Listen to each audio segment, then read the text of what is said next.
Right, the next thing I want to show you with the JR blender is grinding coffee beans.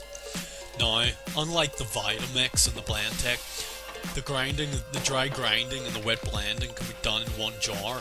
There's two separate jars with other blenders, but this can be done in the same jar. It's absolutely incredible. So I've added a whole bag of coffee beans into this blender. I'm just going to run it for about 10 or 20 seconds. And you'll see it just grinds it right down to a fine consistency. Just let you watch this now.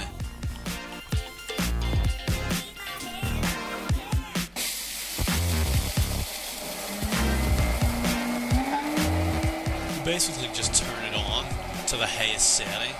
Just let it do its thing.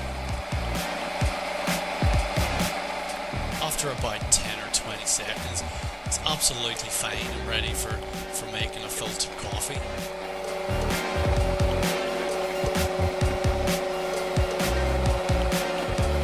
I'm so impressed with this blender.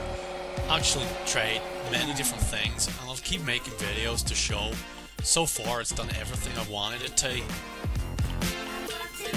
there you go, a whole bag of coffee. Pour it out, put it in a bowl, put it in your jar. If there's anything else you want me to blend and make a video of, just add a comment or get in touch. I'll try my best.